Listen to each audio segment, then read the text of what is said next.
Bonjour et bienvenue pour cette nouvelle capsule vidéo au cours de laquelle je vais vous montrer à l'aide du logiciel GeoGebra comment on va tracer la représentation graphique d'une fonction affine f de x égale à ax plus b et voir également sur cette représentation graphique la signification des coefficients a et b de la fonction affine f de x égale à x plus b. Donc pour ça, vous allez sur votre moteur de recherche, Google par exemple, vous tapez donc GeoGebra classique, vous cliquez sur le lien. Donc ici, on va rentrer donc la fonction par exemple f de x, donc f de x égale, donc on va prendre 3x moins 4.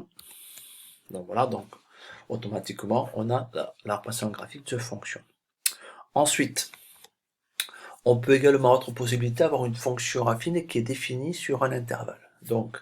là je vais taper commencer à taper fonction, un menu est proposé et je choisis donc fonction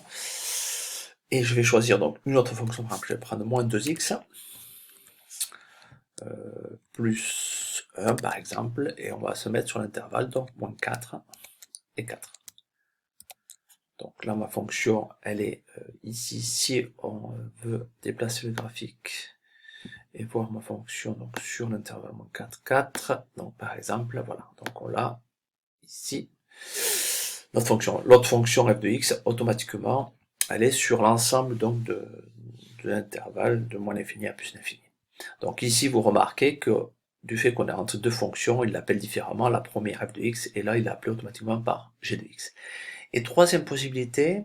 ça va être de taper directement l'équation de la droite y égale x plus b, donc on tape y, alors égal, je vais prendre un exemple, par exemple je vais prendre 2x plus 3, et donc même chose, donc vous avez également donc tracé donc l'équation, la droite donc d'équation y égale 2x plus 3, qui va être donc une fonction définie par f de x égale à 2x plus 3. Donc voilà trois possibilités. Ensuite, si je prends par exemple la fonction f de x, alors on peut déterminer le coefficient de a ici, donc de votre fonction, donc 3, avec la pente. Donc je choisis ici, au niveau de mon menu, la pente, et je vais cliquer ici sur donc ma droite, et on voit ici apparaître un coefficient a égale 3, donc on retrouve donc ici la signification de a qui correspond à la pente de ma droite. Si je fais la même chose pour g par exemple ici, donc même chose, je choisis la pente, donc je choisis pente, et je vais sur g, et donc ici on a un coefficient qui est de moins 2, une pente donc qui descend, et donc on a un coefficient de moins 2, c'est ici négatif. Et de même pour la troisième fonction, donc ici, avec une pente de 2, puisqu'on avait ici, rappelez-vous, on a y égale 2x plus 3, donc le coefficient de a est égal à 2, donc on a une pente ici de 2. Donc a, quand a est positif, la pente, donc la fonction donc est croissante, et quand a est négatif, la fonction est donc décroissante. Pour la signification de b,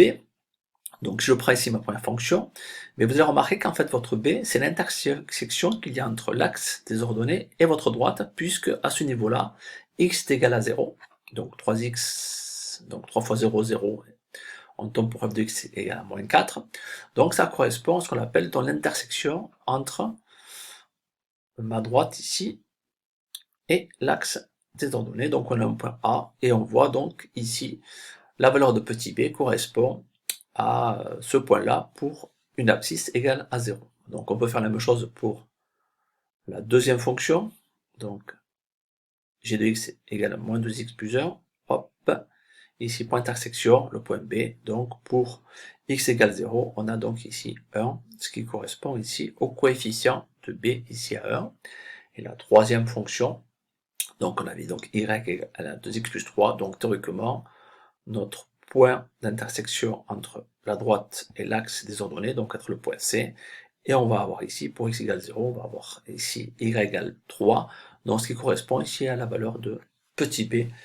pour l'équation y égale 2x plus 3. Donc voilà un petit peu comment on peut représenter donc les fonctions affines et également comprendre quelles sont les valeurs donc de a et de b dans la fonction affine de type f de x égale ax plus b, donc avec une droite représentative d'équation y égale ax plus b. Bon, à vous maintenant, bon courage.